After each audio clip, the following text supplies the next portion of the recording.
প্রথমে প্রসেন ট্র্যাকার অ্যাপটি ওপেন করতে হবে। তারপর প্রসেন ট্র্যাকারে হোম পেজে নিচের দিকে মোর অপশানে ক্লিক করতে হবে।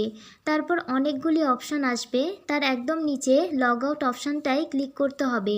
তারপর দেখাবে are you sure you want to log out, সেখানে ওকে অপশানটায় ক্লিক করলে এই রকম দেখাবে যে your activities are being saved, please wait until it's complete.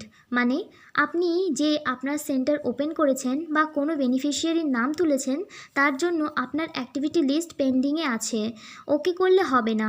মূলত ভিউ অ্যাক্টিভিটি লিস্টে গিয়ে পেন্ডিং টু সেভ এর পাশে যে স্টার্ট অপশানটা আছে ওটাতে ক্লিক করলে আপনি প্রসেন ট্র্যাকারে যে কাজগুলো করেছেন সেগুলো সেভ হয়ে যাবে এবং লেখা দেখাবে নো পেন্ডিং রেকর্ডস ফাউন্ড। এরপর ব্যাকে এসে লগ আউটে টাচ করে are you sure you want to log আউটে ক্লিক করলেই মূলত আপনি আগে যেভাবে আপনার অ্যাকাউন্ট লগ ইন করতেন সেভাবেই করতে পারবেন। প্রথমে ফোন নাম্বার ও এমপিআইএন নাম্বার দিয়ে লগ ইন করলেই মূলত আপনি যে কোনো সেন্টারের ড্যাশবোর্ড ওপেন করে কাজ করতে পারবেন। ভিডিওটি ভালো লাগলে লাইক, শেয়ার অ্যান্ড সাবস্ক্রাইব।